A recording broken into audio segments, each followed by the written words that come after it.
Cool. Okay. So I was just saying, for those of you that have just joined us, thank you for all the one thing videos that are popping up.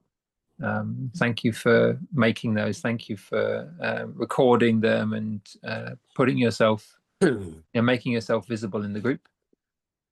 Thank you for declaring what you're up to so that we all know. And thanks for all the engagement with each other's posts. Thank you for starting to take the time to listen to them, to watch them, and to really get a sense of what is happening in the group, because I think that's where the magic is. If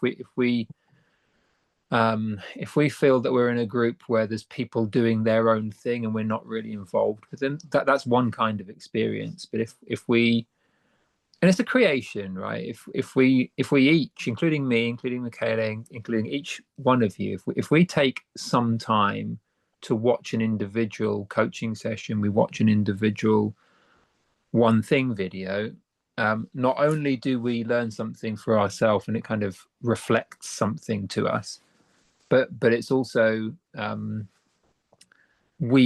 if we slow down and we're really present to what that person's up to, we start to see opportunities. We start to see what they're doing. We start to see ways that maybe we could serve that person. We start to see, maybe things they may not be seeing, and we could ask them a question. Or there's all sorts of things that come up when we slow down and we really, pay attention to each other. We notice what else is happening in the group. And you're free to give as much or as little time to doing that as possible, and it's only something that you can make a kind of judgment call on. But always when I set up the beginning of Domino, I will always say some version of those relationships that we build and making the time for each other, serving each other as powerfully as we can. There's real gold that occurs when we take the time to do that. And it's an optional part. You don't have to give lots of time. You don't have to go the extra mile for each other. But I've seen some amazing things happen when people do that. So I just want to point to that possibility, because there's an incredible wealth of skills and kindness and an amazing network that we have here. There's a really amazing network. So there's something powerful about declaring what you're up to, and then also having a group that watches and listens and pays attention to each other and cares about each other. And there's been some amazing things that have been created in the past there. So, thank you for those of you who are already doing that. Thank you for those of you who are already, speaking into being what you're up to, what you're wanting to create, and showing us what you're creating. Because the moment that it gets created in the group, it's easy for people to notice it. It's easier for people to notice. And you may have already noticed this. You may have already found that you've said something and then something very quickly has happened. Maybe there's been someone's taken action to serve you. Maybe you've had a conversation that sparked something that's important. Maybe there's a connection that's been made. So there seems to be something powerful about declaring and sort of asking the universe, if you want, like what you're up to, like asking the universe for what you want, and literally asking human beings for what you want as well. Making an ask. So there's definitely power in that. So thank you for those of you who are made those videos already. So we're in week 6. We're halfway through Domino. And I want to tell you a story. This is quite a while ago. This was about, when was this? Probably coming on to 20 years ago.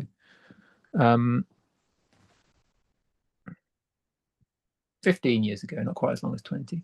15 years ago, I had a girlfriend that I was going out with at the time, and we'd been in a relationship quite a long time, and her sister's boyfriend, her sister's partner, was a sporty guy, was a lovely chap, like a bit of a lad around town. And we had the devastating news that actually he had a form of leukemia, and it was terminal. And it was a big shock at the time. And after the sort of shock of hearing that he was going to die, I remember right at the end of his life, uh, going to see him. It was literally like the last week or 2 weeks of his life, and this was at a time when I was ahead of music. I hadn't really been playing the violin because of the sort of injury problems that I'd had. I'd been in pain, and I'd for a while had been saying that I wasn't happy with my music, my own playing, and I'd been saying that I was going to play the saxophone. And I think I'd bought a saxophone at that point. But the truth was I was dabbling in it, and so there was this point where I had a busy day-to-day life that was unfolding. I had a saxophone. I was talking about it. I think I was like starting to make some very tentative moves.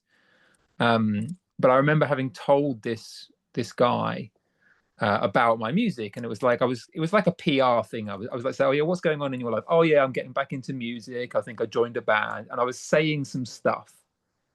But the truth of it was that it wasn't really going that well. And I remember him. This was in the last couple of weeks of his life. I saw him, and it's like final stages of sort of palliative care at the flat. And he looked me right in the eyes and he said, "Nick, how's the music going? How's it going?" And I got this deep, like, ache in my being, deep ache in my being, because I knew that I was full of shit in that moment. Like, I knew I'd said to him one thing, and I knew that I was doing another. And there was this palpable gap, and it was initially it felt like shame and embarrassment that came up. And I can't remember exactly what I said to him, but I do know that feeling really moved me. And I remember asking myself, like, what is it? What is it that feels so out of alignment? What is it that you know to do that you aren't doing? Like, what is it that's not quite how you want it to be yet? What is it that's frustrating you? And I knew the answer. I'd been talking about training myself up to be like a proper saxophonist, and I'd been dabbling, and I'd got as far as buying a saxophone. Could we just make sure all muted? Dennis, could you mute yourself, actually? Thank you. I got as far, and Dov, can you mute yours as well? I got as far as buying a saxophone and talking about it. But if I looked at my calendar looked like I would go to work every day, and I'd play a little bit sometimes when I felt like it. But it didn't look like the calendar of someone who was committed to designing a playing routine where I was actually reinventing myself as a professional saxophonist. It didn't look like that. So there was a gap. I was talking a talk, but I wasn't walking the walk. And the moment he asked me, like, how's the music going, I was really struck by the feeling of that gap. And to begin with, it was a sort of embarrassment. There was a social thing that was there, but the questions that I asked myself stuck with me. So I realized, I asked myself, like, what is it that's out of alignment? What is it that you know to do? And I realized that I wanted to be playing every single day. In my case, I wanted to be practicing like I meant business, like I was actually on a mission. And I knew that meant an hour to 2 hours of practice. For me to go from kind of being a dabbling saxophonist to someone who could gig professionally. And so I wanted to reinvent myself because I'd felt a bit hurt by the injury problem that I'd had on the violin. I felt like I wanted to reinvent myself and sort of have a real career as a saxophonist, or like a real be able to play to a really high standard. So it required me to go through this reinvention period, but I hadn't really started it. So I realized that I needed to practice every day, and I wasn't. So I don't know, a few days after that, that experience really stuck with me. And I remember basically mapping out on a piece of paper somewhere, what does my week look like? What does your week look like? I asked myself. And I thought, okay, well, if I had to practice, or if I had to find an hour a day to practice every single day, what would I do? Well, I looked at it, well, that would have to be in the evenings after school. Okay, fair enough. So an hour a day I could just about manage. And I thought, well, if I had to do 2 hours or 3 hours worth of time on music, could I do that? Was it possible? Was there any possibility that I could find 2 or 3 hours of time in my working day every single day to be able to reinvent myself? Could I ring fence 3 hours a day to my musical reinvention? Was that possible? And I looked at my calendar. I thought, well, my work started officially about 8 o'clock. I could do an hour before school. Now I lived about 45 minutes away, so there was a commute that I'd have to do. So yes, it was possible to do an hour from 7 till 8 in the morning. It was possible to do maybe an hour in the evening from about 6 till 7, or maybe even more. And what I realized was also there was the commute. There was the 45 minutes, and there was the 45 minutes there and back. It was like, well, as a jazz musician, I could sing along to some tunes, that I could memorize solos in the car. So I could use that 45 minutes in the morning, or I could improvise over backing tracks and stuff. So there was potentially 45 minutes of kind of oral practice that I could do in the car. I'd be primed, ready to arrive at school at 7. I'd do an hour of solid practice, like intention. By the time I got there, I'd have a solid intention for the practice. And then I would then do my normal working day. And then there'd be a commute in the evening. I could do some listening, but I'd probably be tired by the end of the day.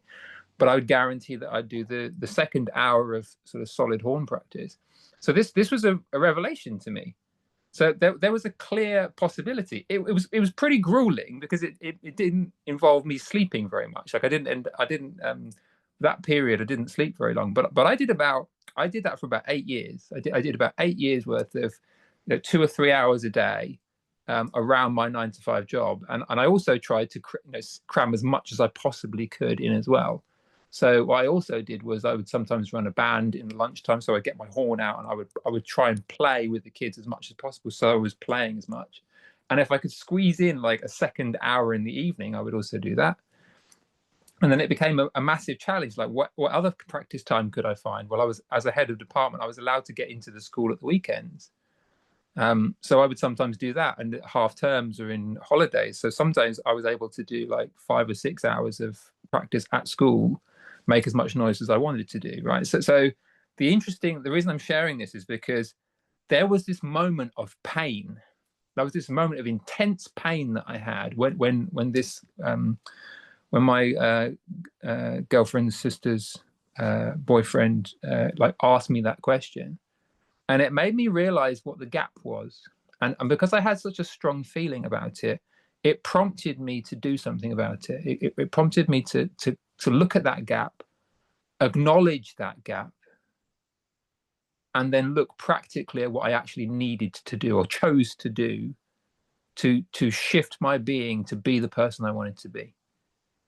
So like I made, in that moment, I made a shift from being a dabbler as a saxophonist to I'm going through a musical reinvention where I can play and I can stand on the same stage as professionals and hold my own.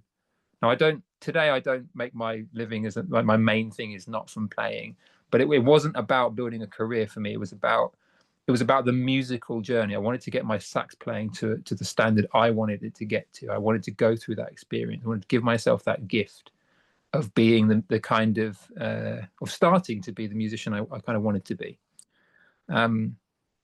So I'm sharing that story with you because I want to ask you a question. And there may be some examples, there may be lots of examples, there may be few examples, but I'm curious about what are those moments of truth, those moments of realization that maybe you've experienced. Maybe it's enough is enough. Or there's a realization where I want it to be this way, but I can tell that I'm being a different way. If I'm honest, I'm being a different way to how I actually want to be. There is a gap. And I've seen it. When have those moments been? And I don't mean like it doesn't need to be like a punishing moment or like a kind of self-judgmental moment, but where you've noticed, and there may be a moment where you go, okay, given the fact that I've noticed this gap, I'm going to do this thing differently, or I'm going to be differently, and this is the specific outcome I'm going to create because of that gap. I'm going to close that gap. So there'll be a moment of noticing, there'll be a moment of realizing you want to do something, and then there'll be a moment of doing it. So I'm curious about those kinds of moments. And I'm going to ask you something very specific. So we're going to check in a minute, but I want to ask you a very specific question. And just reflect on it. What are some of those moments? They could be small, but what are some of those moments that may have already happened so far in the previous few weeks of this domino? What's something that you have realized? So here are some starters, some starting points for you. I've noticed. What did you notice? Maybe at the beginning of Domino, something that wasn't quite how you wanted it to be. I noticed. Maybe a gap, maybe something that wasn't quite in alignment. Maybe that something wasn't quite how you wanted it to be. Or maybe something that wasn't quite as fully expressed as you wanted it to be. Or you noticed that there was an urge to create something. There was a drive, you were drawn to do something. You were called, you were moved to do it. So maybe it doesn't feel like a sense of something being wrong, but maybe it felt like a sense of something's wanting to express itself through you. But there was a noticing of some kind of energy, some kind of urge, some kind of enthusiasm to do it. So I noticed, and then I realized. What's something that you realized when you had this urge or you had this feeling? What did you realize? Maybe it meant something. Maybe it's like you realized it's time to do something about it, or you realized it's a priority, or you realized I've been going through this pattern and I've never really shifted it, and now is the time I want to actually shift this pattern for good. Maybe you realized that enough is enough. Maybe you realized that you want to find the solution that actually works this time, or find a new way that actually works. But the second bit is I realized. I noticed, I realized. And the third part is, and so I did. So I did. I noticed, I realized, and so I did. So something that an action that you've taken that brought things into alignment in some small way, maybe, or a big way. But an action that aligns your highest self with your self that you're being in this world.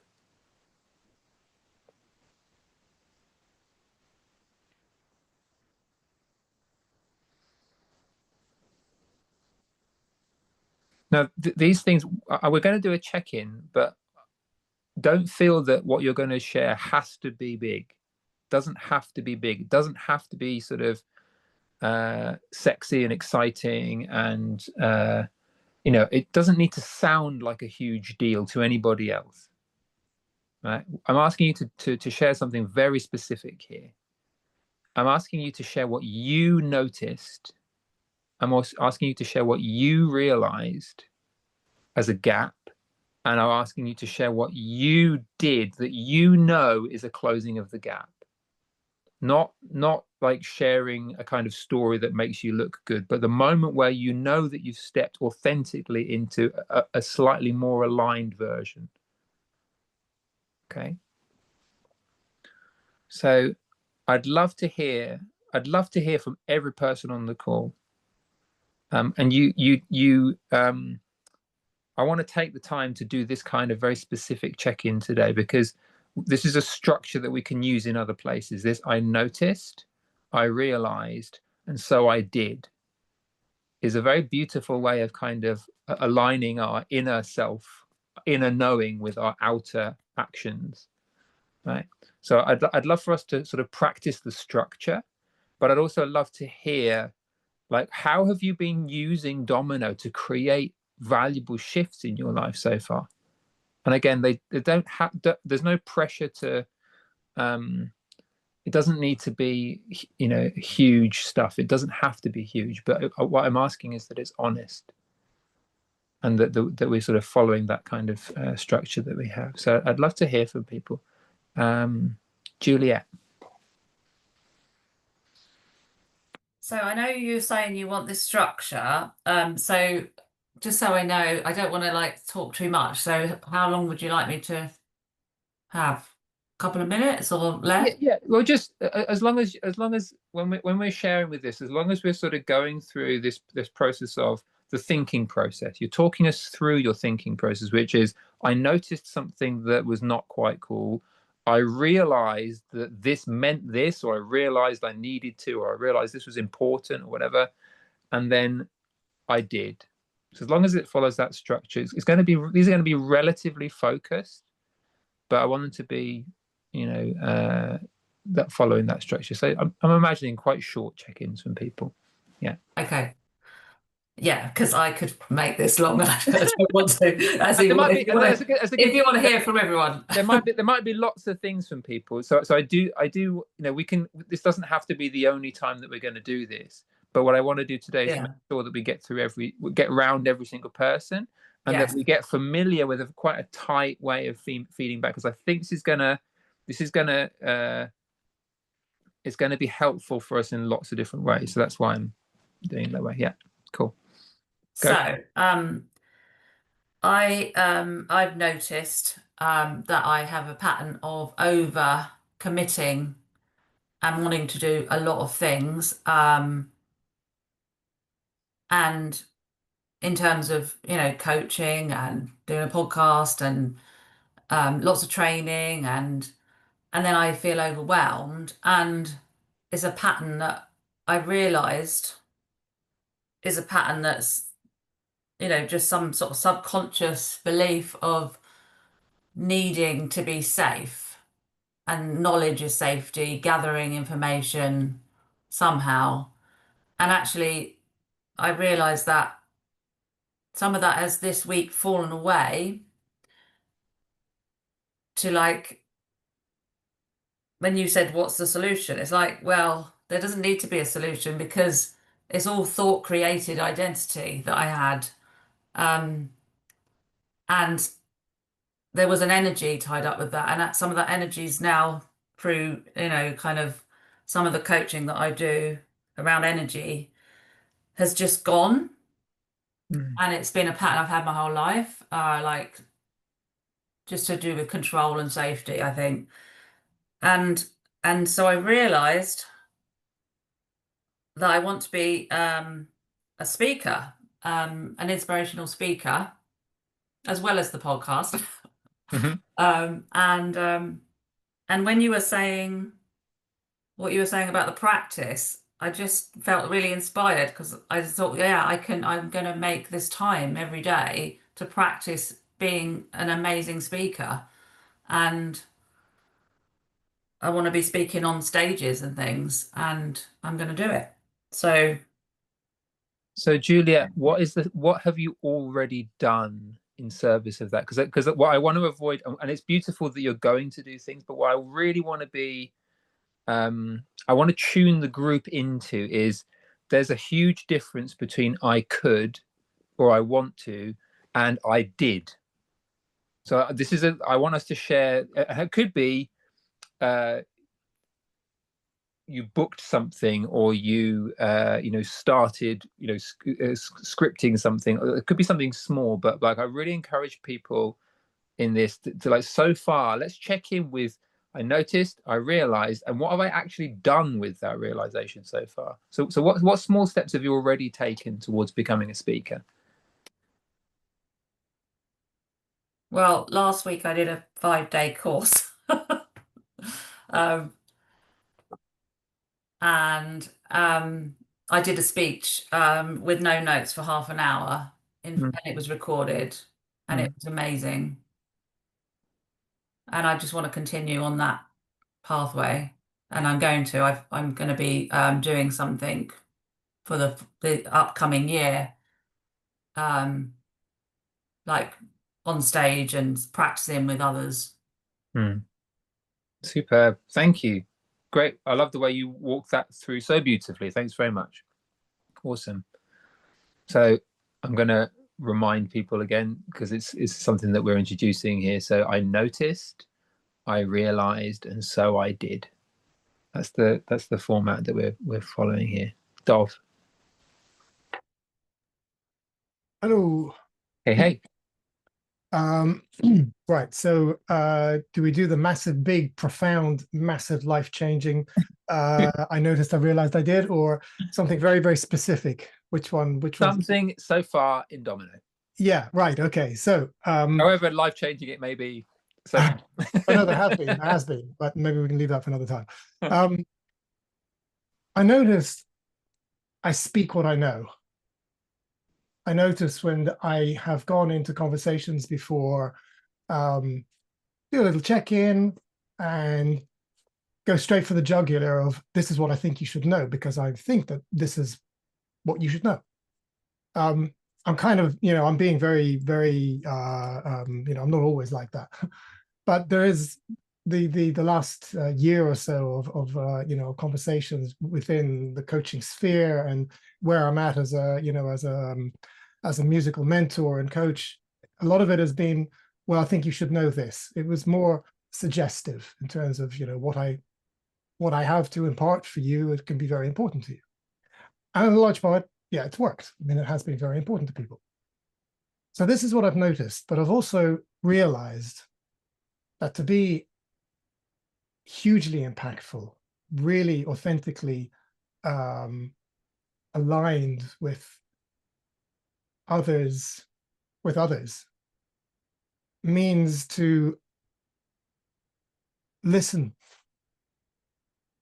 means to listen to where they're coming from. And this was mentioned actually last week. It's been mentioned in a couple of the laser sessions that I've been watching over the last couple of weeks.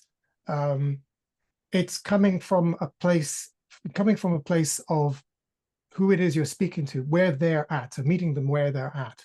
And it's something that I didn't even notice I wasn't doing up to recently.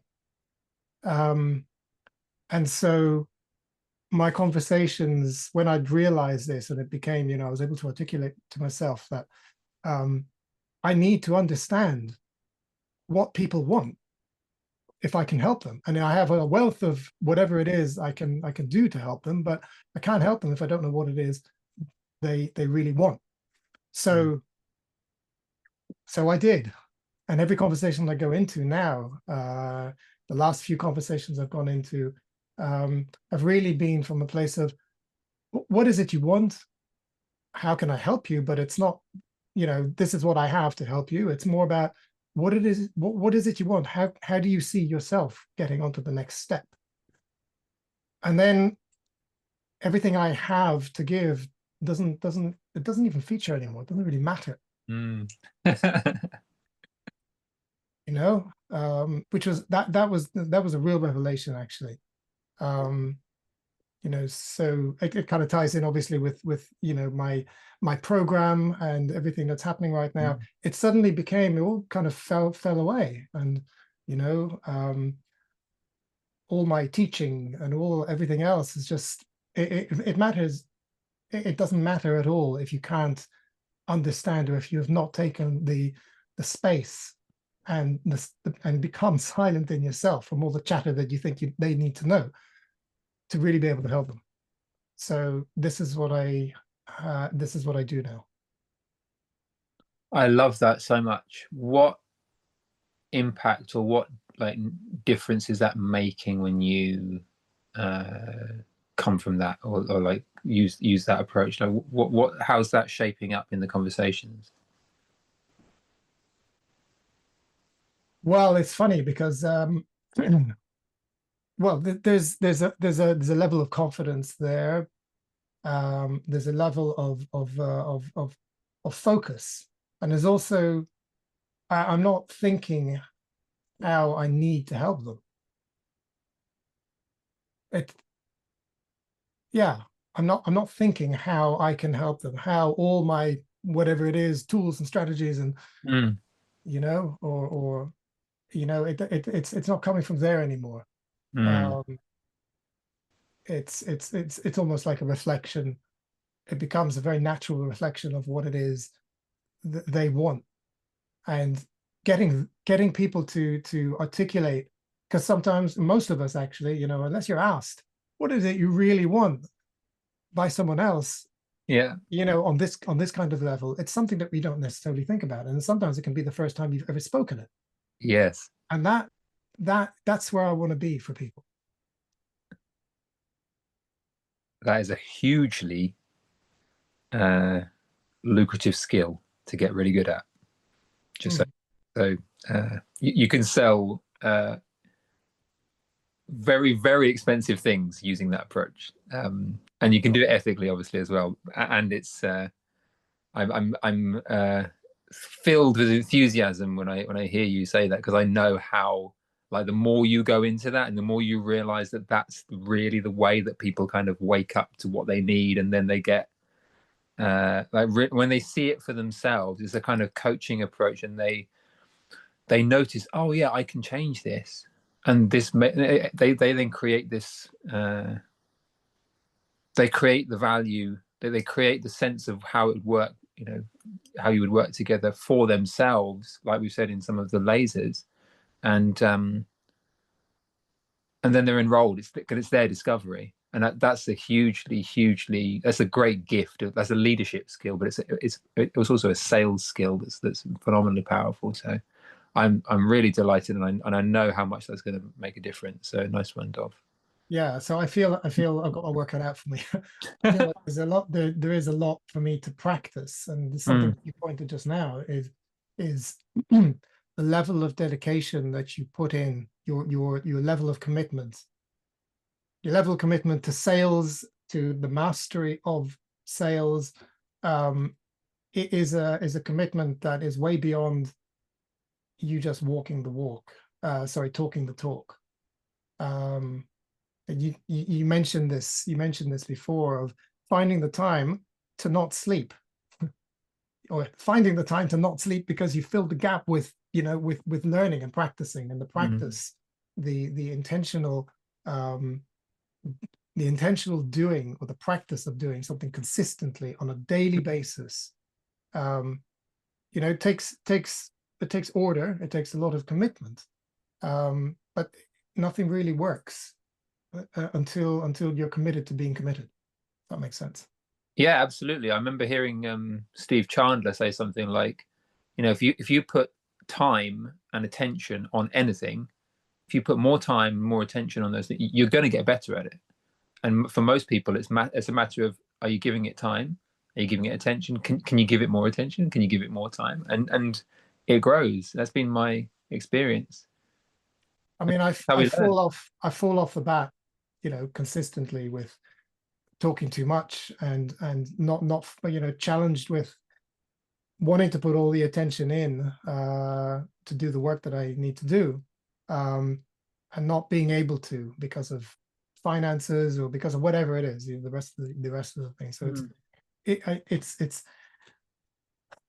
I don't want to be battling it. Um, Yeah, but I think this revelation has been quite profound, actually, for me. Um, I noticed that I was something. And once you notice something, you realize how you can change it, and then you go and change it. So that's yeah. beautiful. Love it. Thank you. Will, I'm loving this. I love doing it this way. It's so beautiful. I'm loving hearing these. Nice, man. Man, thank you for sharing your story at the beginning. And it reminded me of two proper mirror questions that have happened over the last year that have been the biggest noticings. Um, so probably around this time last year, I was having a call with a guy called Philip Warder, he's done a few Domino cohorts. Um, and yeah, I think we were talking about music, what we enjoy playing. And he asked me, so what's Will's music? And I didn't have a response. And I was horrified because there's something deep in me, um,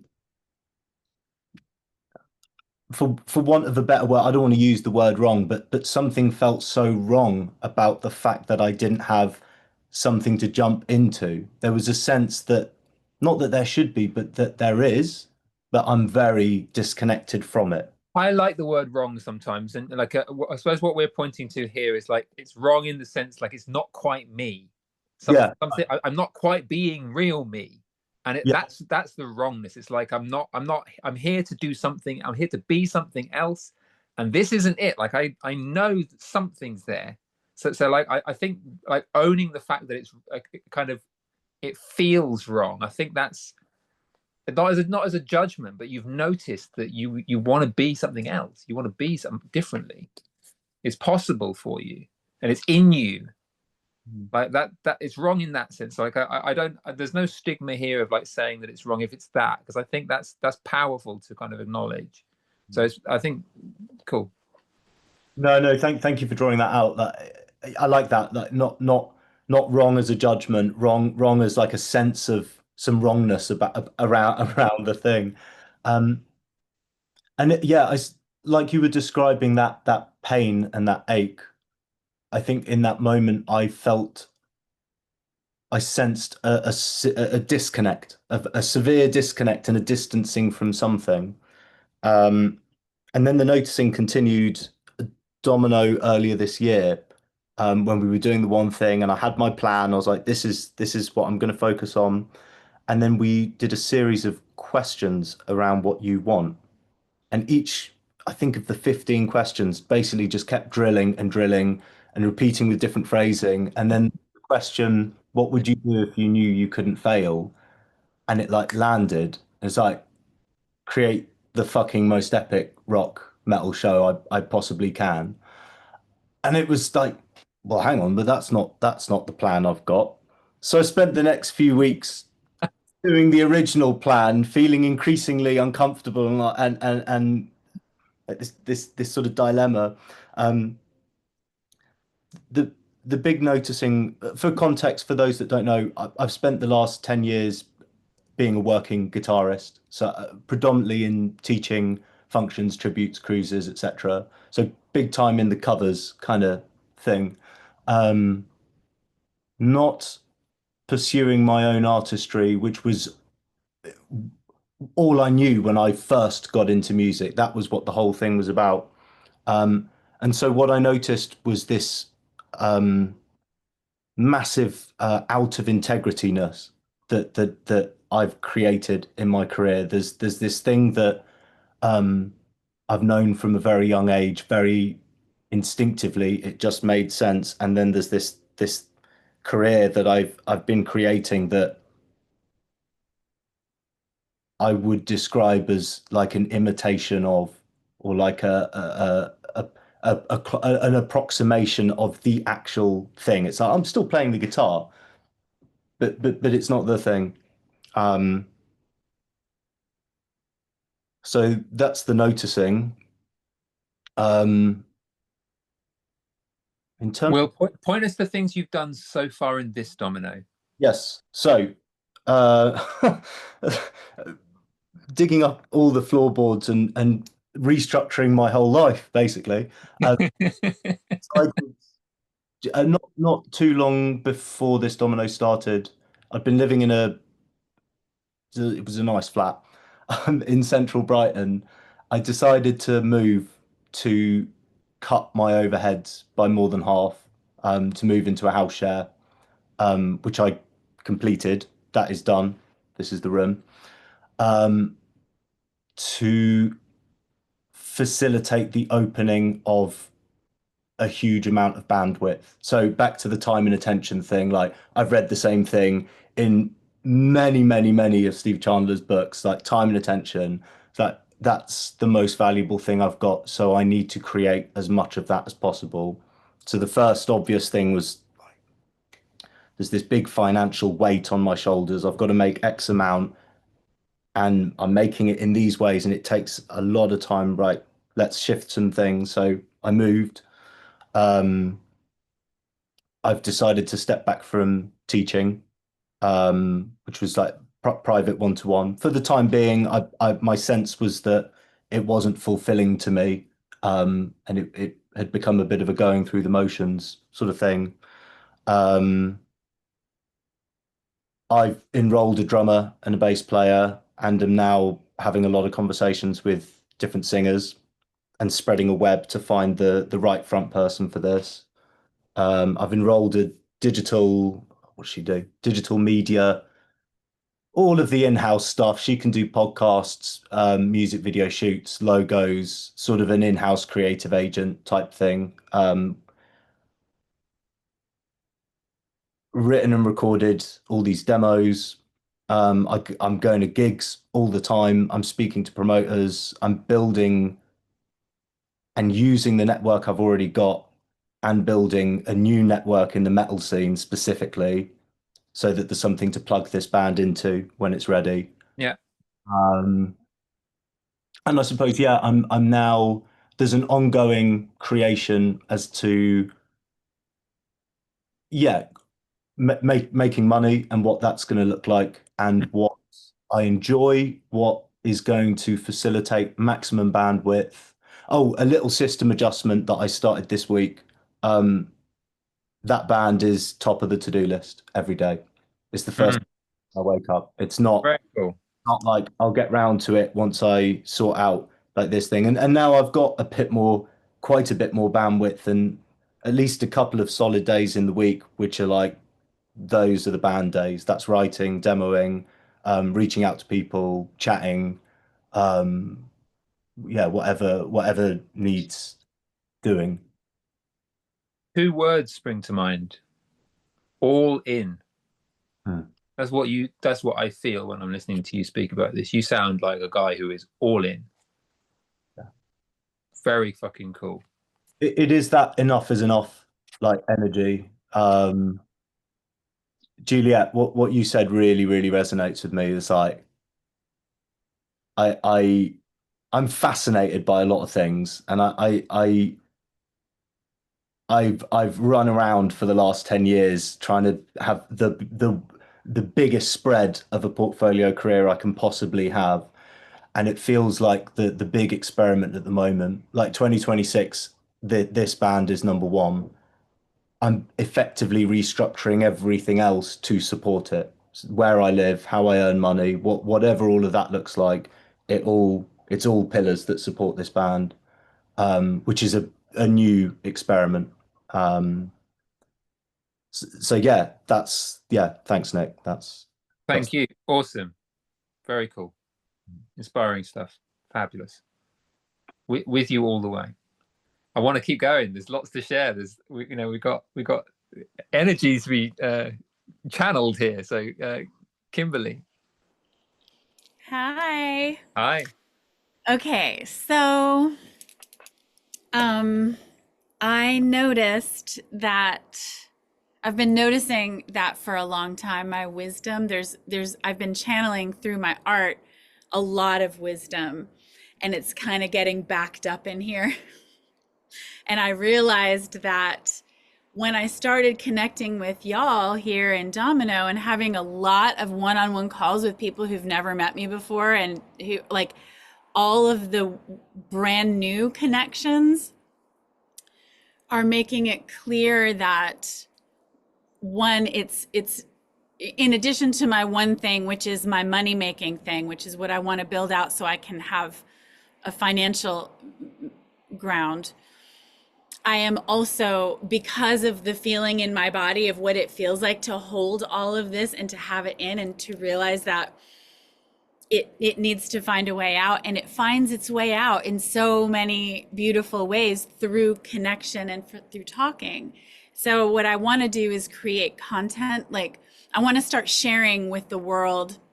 I've done this before, and I get really sidetracked because I really fucking hate things that I have to do the same thing over and over on. Mm. Like, consistency is tyranny is one of my one of my internal sayings, because, and I understand that that goes against what everybody teaches in every coaching program, and I get it, except that this is how my feminine wisdom expresses. Like, I am not here to be the same every time. I'm not. However, what I love is how it comes out a different way with each different person that I'm talking to.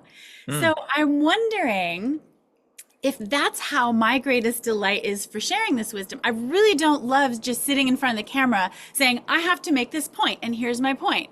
I much prefer a conversation with someone and watching what they draw out of me, like a new thing comes out, and it's very applicable, and it's concise and clear because I'm actually responding to a real person. So I'm realizing that this is what I wish to do. And so I decided to start at least a list of stories and points and things that I can feel that are fully formed ideas that do actually wish to come out, and also hold open a door for what it might be like to have conversational content creation in a way that gives me an opportunity to, like, maybe it's on a Zoom call or maybe it's in person, but that someone that maybe we do rapid fire questions that I can create a small response to that makes it easy to post because it's clean. So I'm just trying to think outside the box, and rather than make myself wrong or make myself have to do things in a really, like, well, every day you should just start posting. Like, I get it. That's just, I understand. It's just as the way that it comes through me Yeah. often is very much more dynamic and alive when it is in And I love that, and that's part of the reason, I suppose, why I'm sort of that there's no sort of doctrine here, that but with the having these three little sections, it's just to kind of guide us through the kind of like the stages that we'll go through, from like like noticing the formless energy kind of like flowing, and then we notice it, and then we realize, oh, I want to do something with this, and then turning it into the form in somewhere. And I love the fact that you're like consistently inconsistent. It's beautiful because it's creativity, it's dynamic, and it sounds like stuff is happening, like you're doing stuff. So it's just like just tuning into what that urge is telling you, and then remembering that it, like, let it take the form, and then what does the form want to be today, so it's beautiful, and it can be very changeable, but I suppose part of the reason we're doing it is because I've been in so many communities or groups with sort of creatives and entrepreneurs where the default is, I could do this, this would be great, I would love to, in the future I will, and it's not Right. I've done it, it's not I'm doing it, there's not we kind of can cheat ourselves out of the actual reality of it, but by getting so excited about possibility rather than committing to the form in some way. So I love how each expression that we're sharing here is so different, and what you're up to is beautiful. Thank you. Thanks very much. Awesome. Good stuff. We're going to keep going. Henry. Hello. Hello. I am going to I absolutely reeled at that inconsistency. Sorry. So I'm going to, because I'm just, it kind of fits really well with what I've noticed. So I noticed sort of patterns of behavior and thinking repeating themselves. that weren't helping my business grow in the way that I wanted to. And I think part of that is, oh, I'm a creative, I'm a you know, I'm a free spirit, man. And it's like, yeah, that's great, but like, dude, like it's not fucking helping your business, is it? Right? So it's cool if you're a leaf blowing down the river, which I can be, and that's great. And then I just want to kind of tap into a bit more of a feisty, fierce, powerful energy that is a bit more directed and creative. And so, yeah, that's where I realized that this pattern was kind of letting myself off the hook. You know, I was like very much like, yeah, that's, you know, that's who you are. You're a creative. Like you're not meant to fit in this box, and it's not about fitting into the box. It's about creating a box that I can be fierce and powerful and creative and it within. And Your so, box. yeah, it's my box, my box. So I realized this was a pattern and system that I had created, and I continued to reinforce with on micro levels with certain decisions that I was making, or certain times where I was like, oh yeah, I can do that tomorrow, I can do that tomorrow, or oh, that's not like, it's not, does it need to be done today? No, it doesn't. So I let it off. I let myself off the hook. And so I've started to create systems and play with systems and schedules and processes that normally make me vomit in my mouth and go, I don't like it. But it's like, I can now see the value of it because I'm not being directed by my feelings moment to moment, and I'm not getting directed by my what I feel like doing. I've got a program of like, okay, no, like, dude, my mind goes all over the place. Like I'm totally scatterbrained, and I lose time and attention, Will, so easily. I'm black belt at it. So yeah, having that actually has been really, really helpful for me in directing my energy, in directing my attention, and directing my time. I haven't got it perfect yet, not by a long shot, but like it's getting like every day, like I have like a little scorecard, and there's a little bit more green on each scorecard as we go through. So yeah, it's a slow brick by brick building process of something which is starting to take shape, which is pretty cool. Yeah, beautiful. Love it. Thanks, man. Thank you. Sorry, Kimberly. Well, there's ways in which like different ends of the telescope can sort of serve us at different stages. So I think they like both of those, but they both make sense to me, and they're both very beautiful and nourishing. So I see them as harmonious, actually. Awesome, Henrik. All right. Thank you for sharing all these, guys. It's good stuff. Kind of confuses because there's so many ideas coming on, so I don't know what I'm gonna say now. I noticed in Domino that there's, even though you're a student here, I'm noticed that I come usually from a student perspective. Mm. And more I'm stepping into a teacher transformation with this. It's great to have these things coming from all these people, all of you guys. And when it's really genuine, when the stuff is coming, it's coming from you guys. And I realized that instead of following, I look within me for the answer first. And then it's good to have other people around. But I really feel like I had this client today, and he said there's been a really shift in him. I work with young entrepreneurs, and he sent me some beautiful questions, and I just channeled it back to him. You know, I spoke my truth, as someone said before, like, you know, you tell them what you know. And he said, I felt like he's gone from a boy to a man. And he asked me, how do you know if you're a boy or a man? And he just came to me today and I said, if you look within and trust your own judgment instead of asking your dad, you know, or your family. And that completely shifted him in that conversation. Hmm. And also, I've seen when I commit to something, sometimes there's joy and sometimes there's struggle in this. We went to this immersion together, Nick. Mm-hmm. The document creation I did was it was not an easy thing for me. It was a big struggle. It didn't start out well.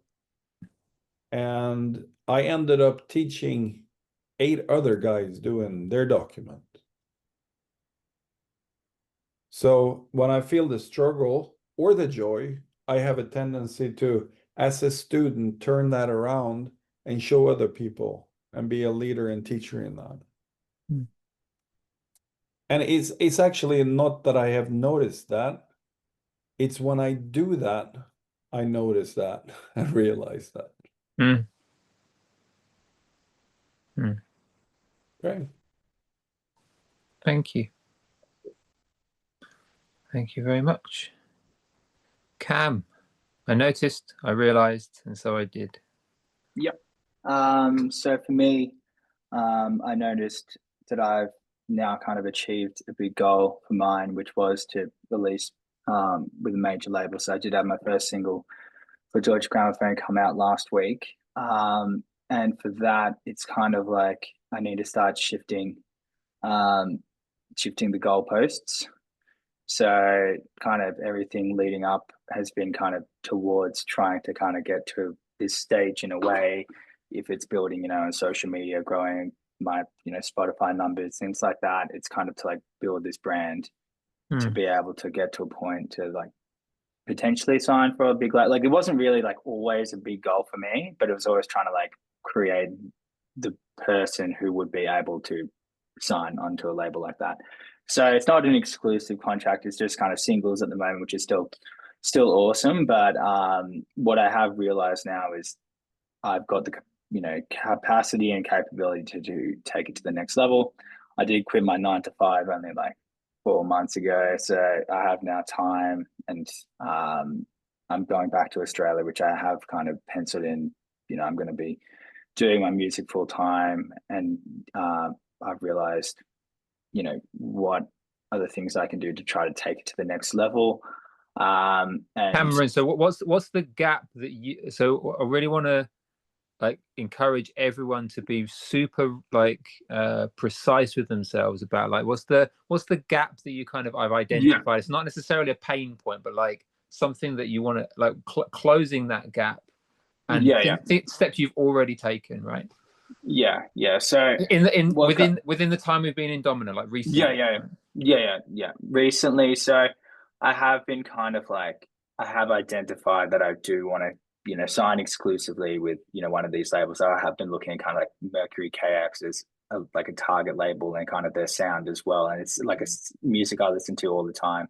It's more ambient, but it's also solo piano. So I feel like I've kind of reached the level of where I want to at solo piano, and the gap is kind of creating new music, which is more like what I want to create as well. Like I feel like what I've been making has been to get to this level, and I want to start to make new music, be, you know, if it's ambient, if it's got strings, I kind of explore the next levels, which I wasn't really able to do beforehand, you know, working 9 to 5. Like I was doing piano, but I didn't really, that's kind of all I was focusing on. And now it's like, oh, I've got time. I'm at the label, I can try and kind of explore this new sound. So part of that has been like doing a lot of research, like what I've already done so far. So I've put together like a big spreadsheet of like all the things I want to buy for my home studio.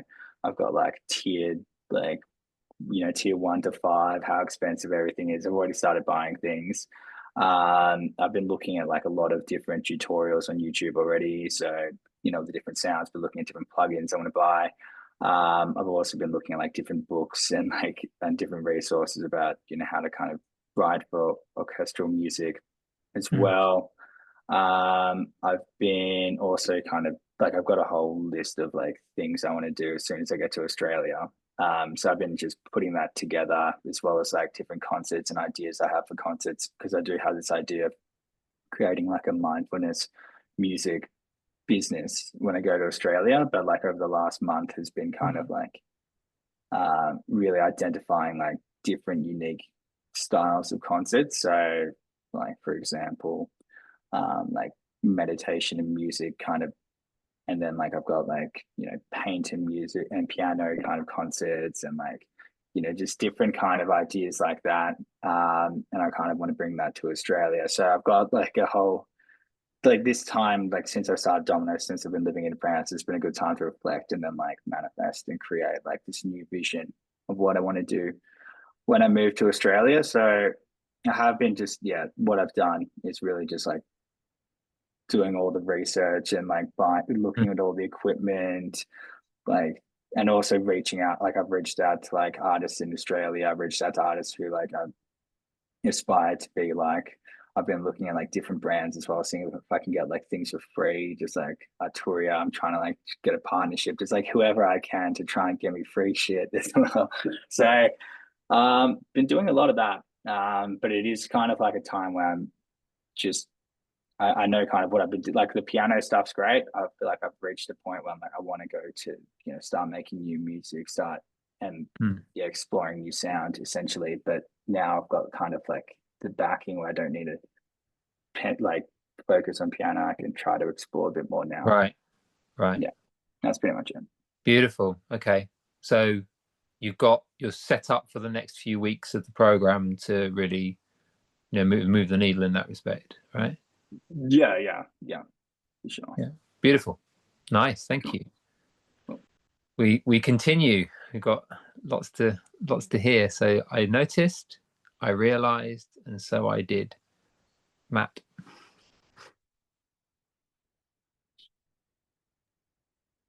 There we go. Hello. Hey. Can I share two? Because one of them has actually already been shared by Dove. Share your favorite one, because I haven't been very strict to myself, and I don't want to have a call that overruns today. So Yeah. we can do more sharing in future, and we can do sharing in the group. Let's do one for now. Yeah, I'll do the one that was outside of Domino but has had the most powerful effect. Okay. I noticed that there was a gap in where I wanted my standard of mixing to be. I realized that I could practice not only with my own clients, but with the vast resource that is the online education mixing site URM. And so I committed publicly for accountability to mixing every single piece of URM content so that I could cram 10 years of experience into 2. Hardcore. Extremely hardcore. How recently have you been doing that? So I started in September and I committed to mixing 10 songs a month, with the plan to do 3 months where I would be mixing 30 songs in each of those months. I am currently in the middle of one of those months, mixing 35 songs in 35 days, which I have just, again, publicly announced to within the cohort that I'm doing that with, that I'm going to take on another 10 songs inside of this month, because I hedged a bet with someone who was falling behind, and he says, "Oh man, I'm falling behind," and I'm like, "If you catch up, I'll mix 10 more songs." And so he's done that. So now I have to do that. I love it. And two of the founders of this education site who are top tier mixers. Like I hope people have heard of Asking Alexandria, but Joey Sturgis mixed Asking Alexandria in their early days and made them as big as they are. And Joey commented to say, "What the fuck, dude? That's amazing." So now I actually have to do this. Yeah. I love how when you commit like that, and then you also tell the world what's going on, you share that, people can't help but respond. And I'm also noticing, like, as these stories are getting shared today, like I feel like we're getting to know like what we're like really made of here, like by sharing these stories. Like I'm feeling that within this Domino cohort as well. So I feel like we're getting to know who you are better, Matt, because it's making it easy for us to notice like what really lights you up and where the passion is. So thank you for sharing. That's beautiful. Again, all or nothing. Yeah, yeah, cool. Claire, Hi, I noticed, everyone. I realized, so I wondered. So I've Oh no, noticed, so I did. Sorry, yeah. okay, I've noticed since last Domino, moving into this Domino, it's just that how my curiosity around coaching has changed to something where it's just like, just pure excitement. So like I'm just constantly waiting for the lasers to come out. I can't wait to watch one of those. I can't wait for these sessions. I feel really, really excited about it. What I've also noticed around that is I've thought about this desire about could I be a coach other than a vocal coach? Because surely they're very, very different things, right? And so I've just been considering this, and then I've been thinking to myself. Then there was this realization all of a sudden that hang on a minute, I am a coach. I've been coaching for many, many, many years. What would happen if I started to believe that more? I'm showing up, I'm doing Domino, I'm coaching people on a daily basis, blah, blah, blah. So, what I did was all of a sudden somebody reached out to me this week, who I know, who mentioned in passing in a message that I knew about they were trying to put a course together. They're a real expert in the music industry in something. And they mentioned about this course. I've got to spend some time. I've just got to get this done. I've got to get it done. And so then I reached back and just said, oh, how is the course going? Blah, blah, blah. And also, would you mind me just saying, I just wondered if you've ever considered the possibility of this. I just see something about that. You've got something about you that I'm not going to go into the details right now, but they can. There was something that they would just be so good at and could really earn money from. And I just planted a little seed, and it was literally from a place of service and love for this person, nothing about like a big dramatic result. I just saw this thing that was kind of like I could see it. And then literally this person just came back and said, can I hire you as my coach? When are you free this week? This day, or this day? And I was like, oh. So it's like this transition happened all of a sudden. And the reason I say that because I always call myself a vocal coach, yet I have been working with lots of people in many capacities in helping them to achieve other things. And it was like this moment of, oh, if I just did it, if I just stood up there and I just, it happened. So that's it. I have that session tomorrow. Awesome. Very cool. Thank Keep you. us posted. Thank you. Delighted to hear that. Ian, back in Blighty, I see. I am back in Blighty on the yellow sofa. Yes, indeed. And I noticed that too. I guess I don't get away with that though, right? Well, I'm delighted about everybody's wonderful progress, and I can feel the energy of them. I'm finding myself, and what I'm noticing is just how anxious I'm feeling. I was hugely impacted by your saxophone story, and it dropped me beautifully into lots of judgments about how and applicabilities of my own life and client creation or any rabbit hole I wanted to go down. And actually completing this exercise was difficult. I realized, however, that I am more than capable of sitting with that anxiety, that it's not going to kill me, and that if it's showing up for a reason. And so the thing I did was stick with it, stay on the call, not just lose connection, because that would have been the easy thing to do. And, when I'm hearing, a number of the accounts that we've heard here, it's kind of, I don't know if it makes it worse or better, but it's the sense of I'm whatever the opposite of not being all in is kind of how I feel. I'm not all in. I feel like I'm dabbling with a lot of things. There's a lot of self-questioning going on. What the hell am I doing? And yet, yeah, I keep showing up despite the temptation to hide, despite the temptation to disappear. But that's what I know to do. And I do trust myself. I do trust the process. I trust you. I trust groups. Yeah. Thank you, Ian. And I love that you have shared the reality that you're experiencing. For like that, there's something about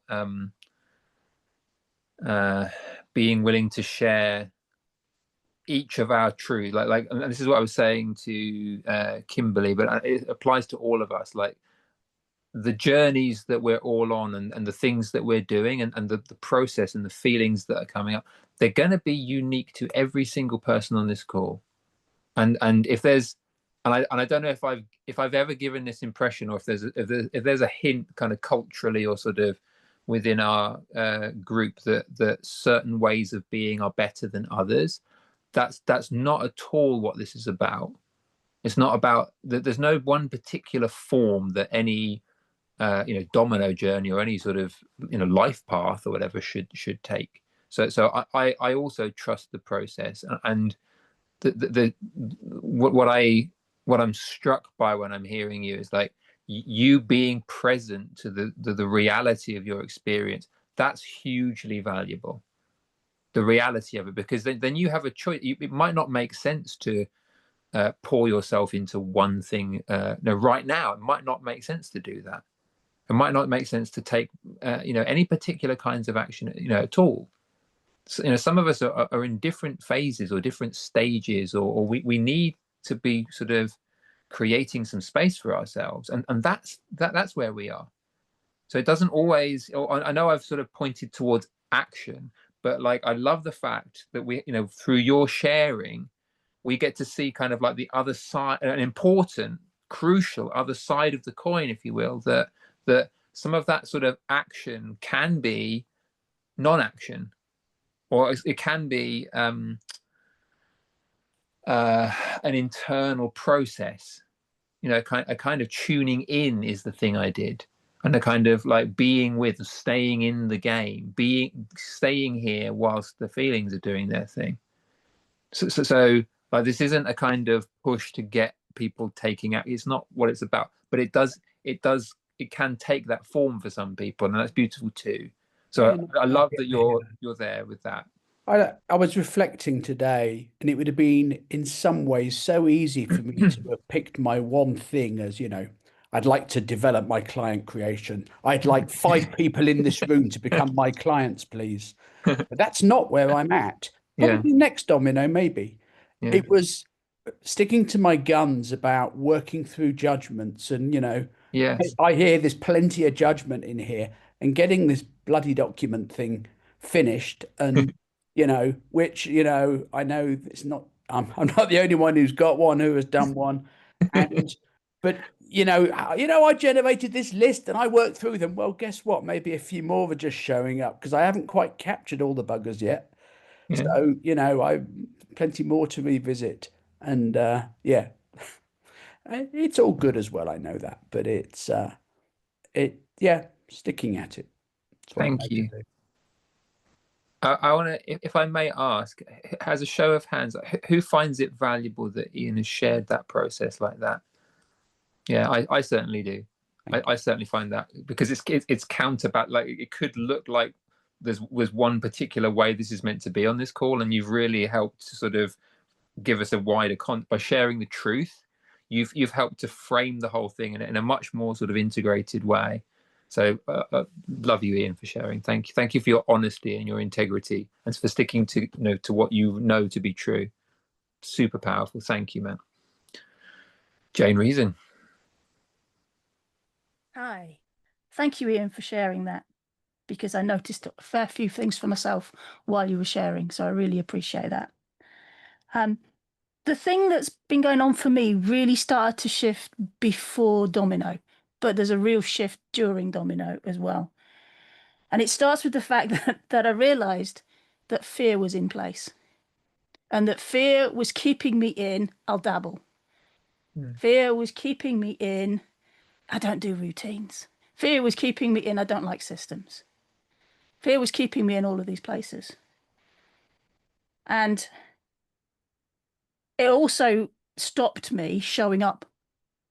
So fear was stopping me doing what I love to do, which is show up and create spaces for people. It was stopping me saying to people, what would make this conversation really powerful for you? Because I was fearful that I might not be able to live up to that statement. So I wasn't taking any action. Not continuously, not religiously, not all the time. Sometimes I would and sometimes I wouldn't. Sometimes I'd do everything and one minute, and then the next minute I'd literally sit back and go, help, like that, literally take no action. And I realized that wasn't serving me. I realized I was frustrated. I realized I was getting in my own way. I realized all of those things. And it was listening to others, and it was watching others, and it was having conversations.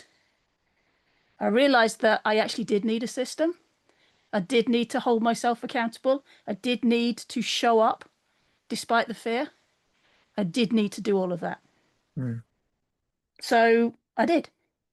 I starting conversations with what would make this conversation powerful for you.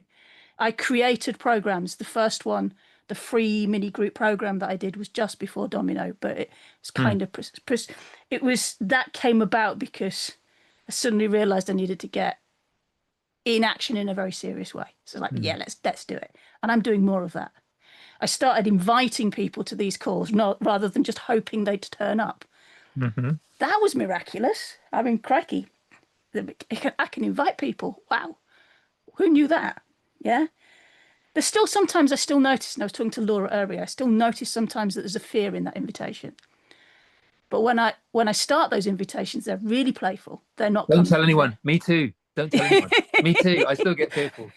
Exactly. I usually do it anyway. Sometimes it does beat me, but yeah. Yeah, I usually do it anyway now. And actually, the interesting thing was, the other thing I've just noticed is I didn't start my week exactly the same way this week. And there was frustration in it because I hadn't followed the system I'd created.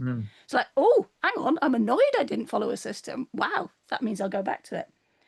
And so, yeah, I've literally got in action. I got out of my own way. And what I noticed, and I mentioned this earlier in the week in another conversation, that it's when I'm playful, when I slow down, all of those fear symptoms, all of that anxiety, all of that fear is still there. I've got all of those feelings, but the amazing thing was it doesn't have a hold of me. So I've got the symptoms. It hasn't got me. It's not in my head. And that was the most amazing thing to spot. So cool. Keep going. Awesome. You'll do. Can't wait to see what's going to get unleashed by the end of this program. It's awesome. Very cool. Look out, world. Yes. Very cool. Marion, I noticed, I realized, and so I did. Yeah, so I have actually two things I thought about, but one of the things is kind of overruling. So I'm incredibly well. I just did quite a long stretch of a lot of creations for the last, I think, 1.5 years, like nonstop, like with nights through night shifts and day and night being on. And I just noticed that I'm so unproductive. Like I'm just basically knocked out. So I just have so many things to do. And I just realized I just have to stop. I mean, I was thinking, oh, I'm going to take some time off. And then last week we had a holiday. So I thought, oh, I can take some. And then it was like some other things came by. So I just thought, wow, I really have to stop.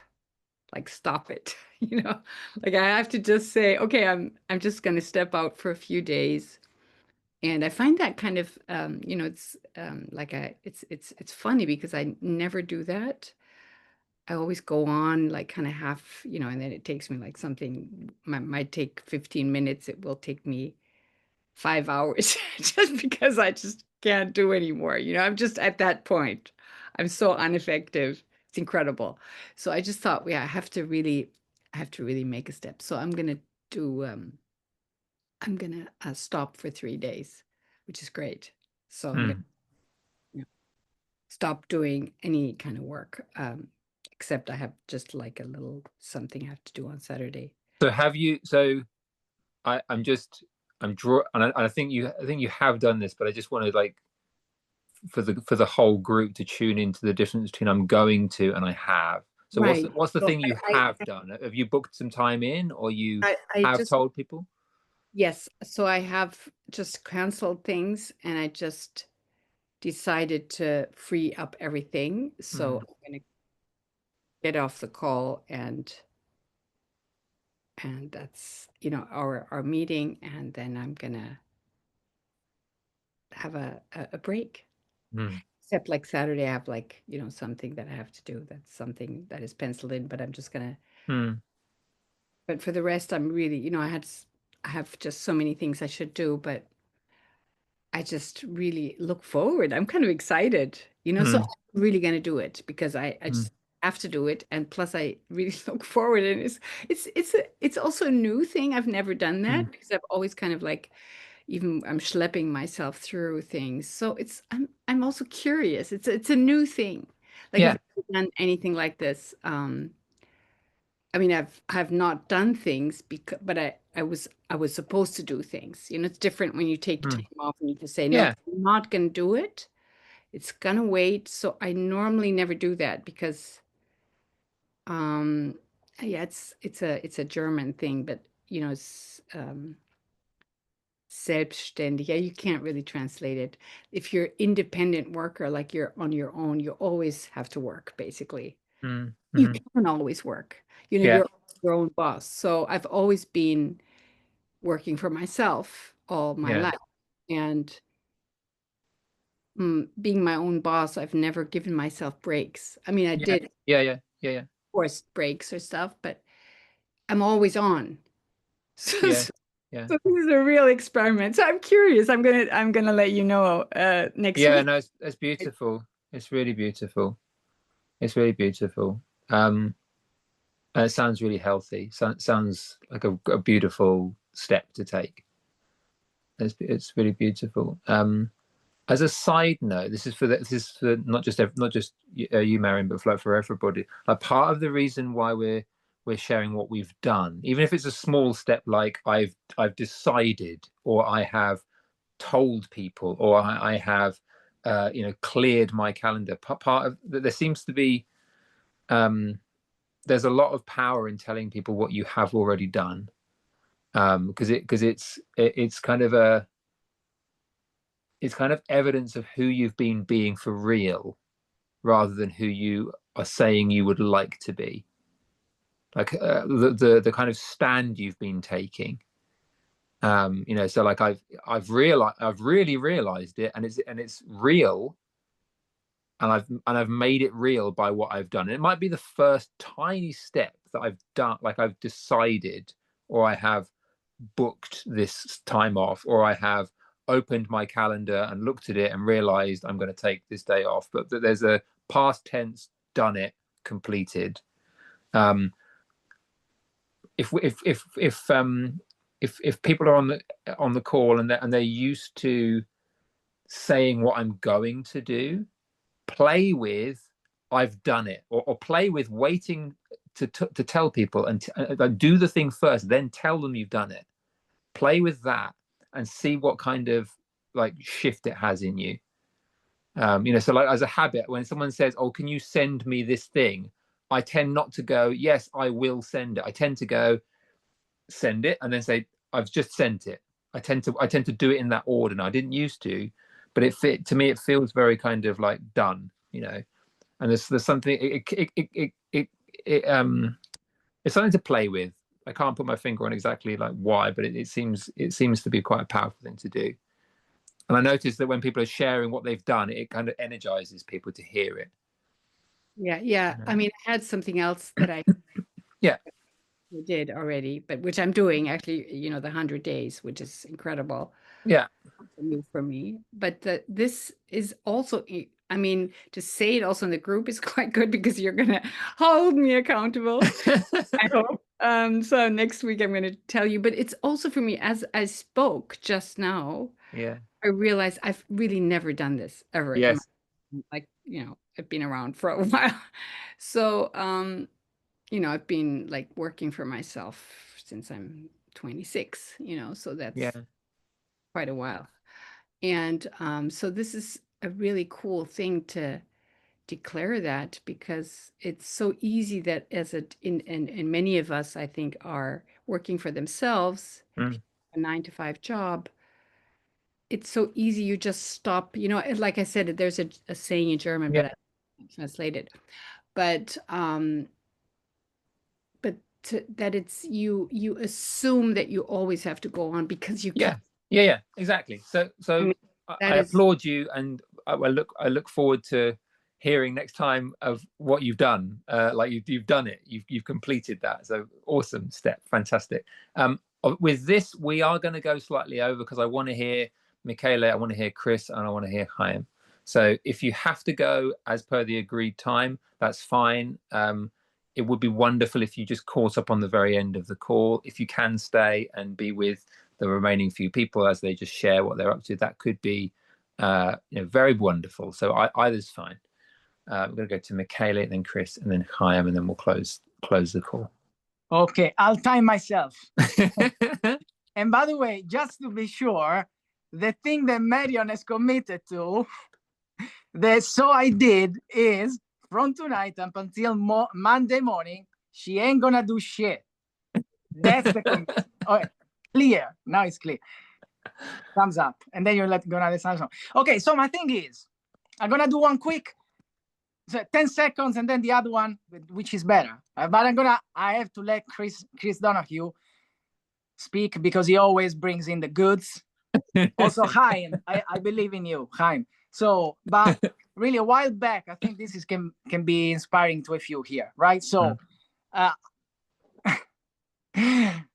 committed to making the money.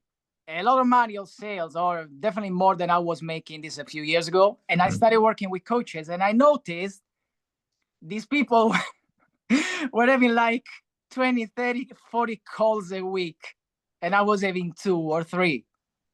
I realized that I was having 2 or 3, and for me was a lot.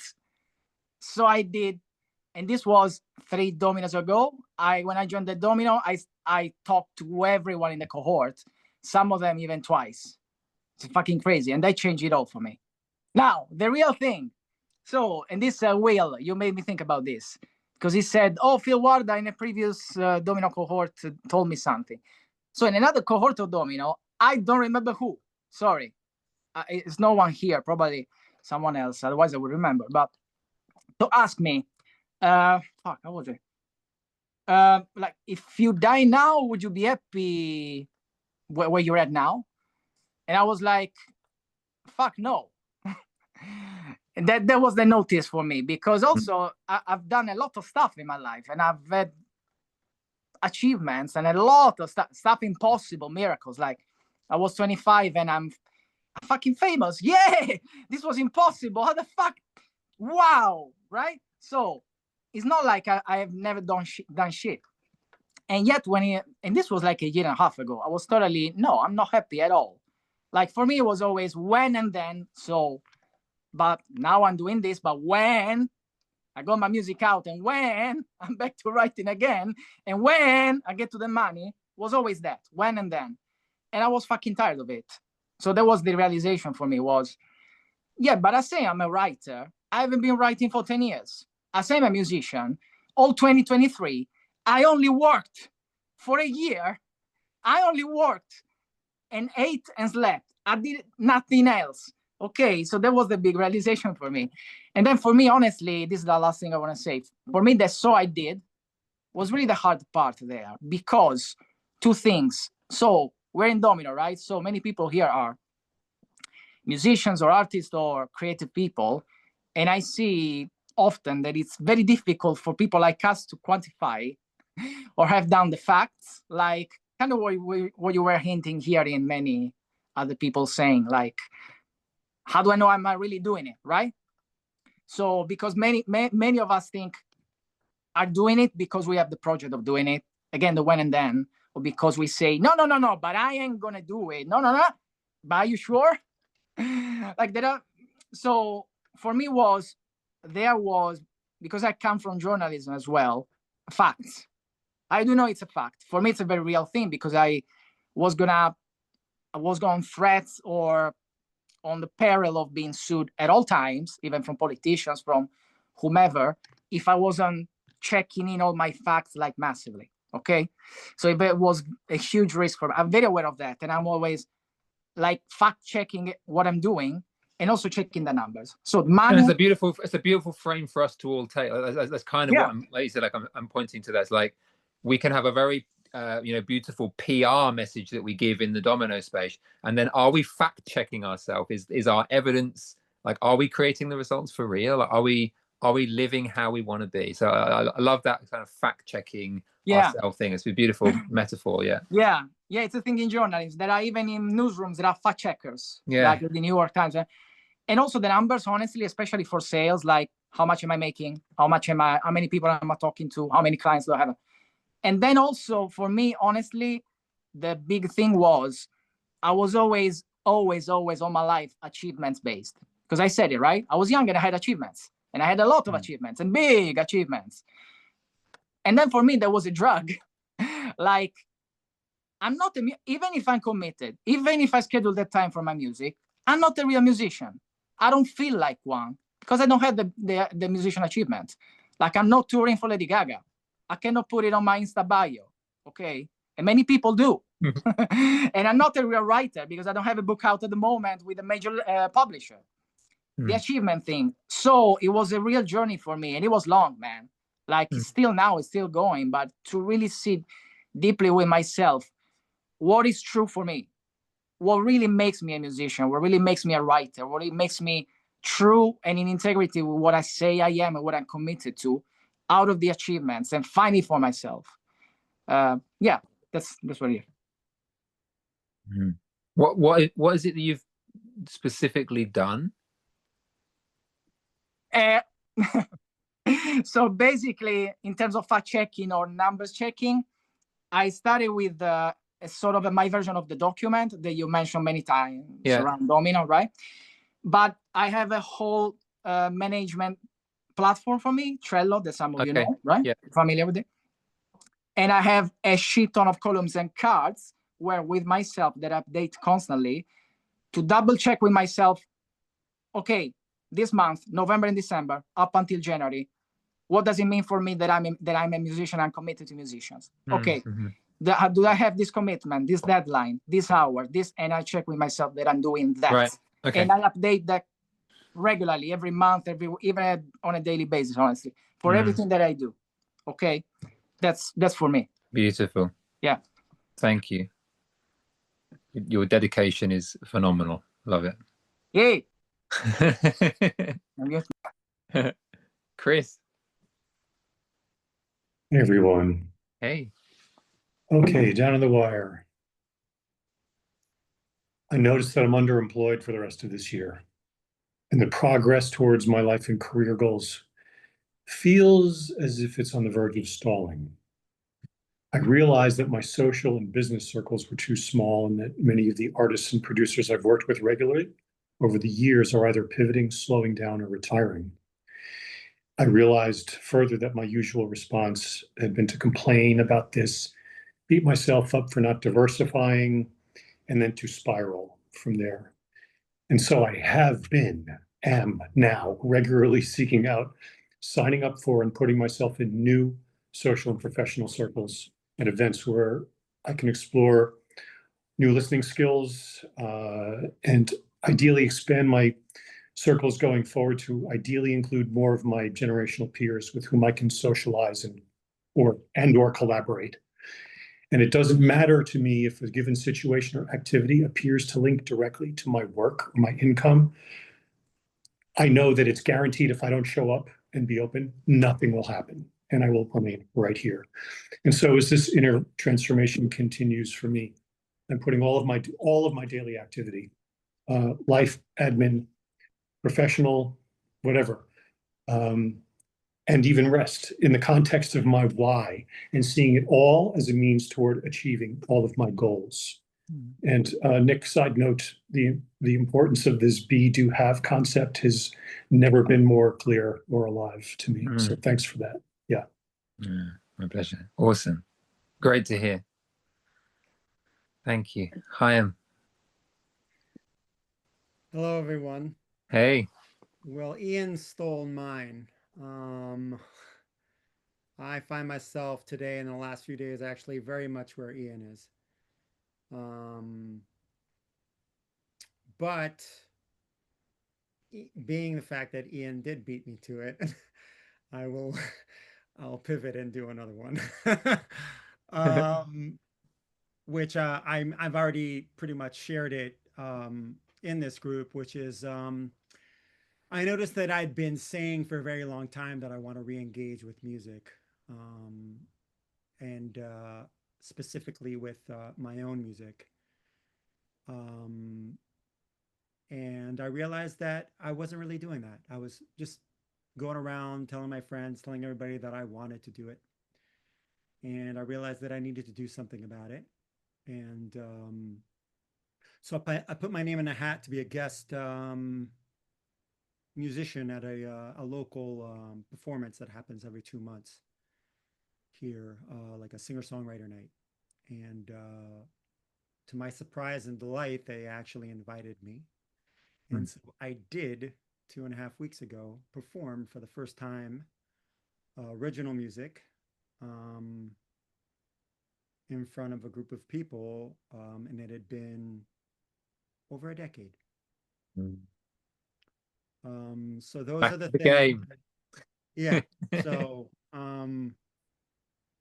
and I was, I'll even add that I was, fairly unprepared for it. Relatively, it was just a very busy time leading up, and I couldn't find the amount of time to practice and to feel like I was ready. But I just was, for some reason, something new showed up, which was that I wasn't concerned. A previous version of myself would have been completely freaked out over that, but I was just like, whatever. And I even opened up with a song that wasn't even finished, and I improvised 40% of the lyrics right there and then. So brave or stupid, I'll let you guys decide. But yeah, so those are the, I know we're way over, so I just wanted to do this. No, it's good. It's allowed. So yeah, that was my, I noticed, realized, and did. So I did share. Thank you so much. I was delighted when I heard it, when I heard you, and I listened to your performance as well. Beautiful. Thank you. And yeah, I mean, I shared it on, I will say that I shared it with your encouragement on a one-to-one. You said, because I asked you, should I share it? I was thinking about it, and you definitely said, absolutely. As well. Yeah, and if people haven't seen that video yet, then really do go watch it. That's very kind of you. Thank you. Awesome. Thank you so much. much. He did great. It was awesome. It was a great performance.